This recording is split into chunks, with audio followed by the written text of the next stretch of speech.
மறந்து, இனங்களை மறந்து, ஜாதியை மறந்து இங்க எல்லாம் ஒன்று கூடி இருக்கீங்க. உண்மையிலேயே மகிழ்ச்சியா இருக்கு. இந்த எழுவரும் விடுதலையாக தொடர்ந்து நீங்க இதே மாதிரி குரல் கொடுக்கணும்.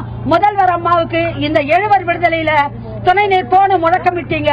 அதை எல்லாம் மனசுல ஏந்தி நல்லபடியா கலைஞ்சு போய் நல்லபடியா வீடு சேரணும் அப்படின்ற கருத்தை சொல்லி சிறப்பா செய்து தந்த காவல்துறை அவங்களுக்கு உண்மையிலேயே காவல்துறை எங்களுக்கு நிறைய ஒத்துழைப்பு கொடுத்தது. மகிழ்ச்சியா இருக்கு எங்களுக்கு. நாங்க எதிர்பார்க்கவே இல்லை இவ்வளவு பேர் வருவாங்கன்னு. ஆனா எல்லாரும் இருந்து இந்த எழுவர் விடுதலைக்கு ஆதரவு காட்டினீங்க. காவல்துறையும் எங்களுக்கு நல்ல ஒத்துழைப்பு கொடுத்தாங்க. உண்மையிலேயே இந்த பேரணி நடக்காம போயிருந்தா எனக்கு என்ன ஆயிருக்கும்னு சொல்ல முடியாது. ஏன்னா 25 ஆண்டு கால வலி வேதனை, என் மகன் வெளியே வரணுன்றதுக்காக நான் படுற ஒவ்வொரு செயலும் உங்க எல்லாருக்கும் வெளிப்படையா தெரியும். அதனால நீங்க இதுக்கு ஆதரவு சொன்னதுக்கு எல்லாருக்கும் மீண்டும் நான் நன்றி சொல்லிக்கிறேன்.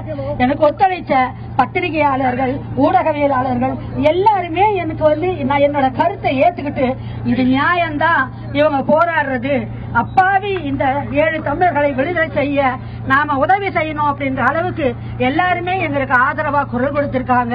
அவங்களுக்கும் நான் நன்றி சொல்ல கடமைப்பட்டிருக்கேன். தொடர்ந்து செய்தித்தாள்கள்ல இந்த நிகழ்ச்சி நடக்க போறத எல்லாமே பதிவு பண்றாங்க. உண்மையில அவங்களுக்கு எல்லாமும் நான் நன்றி சொல்ல கடமைப்பட்டிருக்கேன். இன்னைக்கு வேலூர்ல இருந்து வந்திருந்தோம்னா இன்னும் சிறப்பா இருந்திருக்கும். இது உலகம் பூரா திரும்பி பாக்குற ஒரு பேரணியா அமைஞ்சிருக்கும் அப்படின்னு நான் இப்ப பார்த்த உடனே தெரிஞ்சுக்கிட்டேன். இருந்தாலும் சென்னைக்கு எல்லாரும் ஒத்துழைப்பு தந்து ஆதரவு தந்த உங்க எல்லாருக்கும் நன்றி சொல்லிக்கிறேன். நன்றி, வணக்கம். நீங்க தொடர்பா முதல்வரை சந்திக்கிறதுக்கு கோரிக்கை வச்சிருக்கீங்களா? நேரம் கேட்டிருக்கீங்களா? நாங்க கேட்டிருக்கிறோம். ஆனா இன்னும் எதுவும் எங்களுக்கு தெரியல. எங்களை காவல்துறையை சேர்ந்தவங்க கூட்டிட்டு போறாங்க.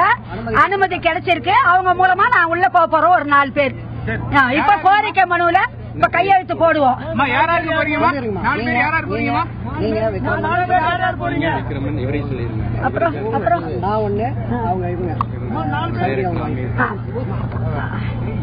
நானு பேரறிவாளன் அம்மாவாகிய அற்புதம். இதுக்காக இப்ப வழக்கு அதெல்லாம் சந்திக்கிற நம்ம கோவையில் இருக்கிற சிவகுமார், எங்க வழக்கு தொடர்ந்த நாளில் இருந்து எங்களுக்கு உதவி செய்த அருணாசலையா மருமகள் சௌரிராசனோட துணைவியார் மணிமேகலை, திரைத்துறையே எங்க பின்னாடி திரும்பி பார்க்கல அப்படின்னு நான் வருத்தப்பட்டு இருந்தேன்.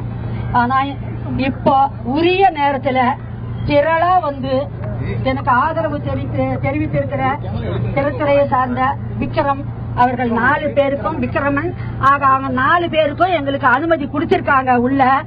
நாங்க இப்ப போய் மனு கொடுப்போம். நீங்க எல்லாருமே அமைதியா கலைஞ்சு போகணும்னு வேண்டுகோள் வைக்கிறேன். வணக்கம்.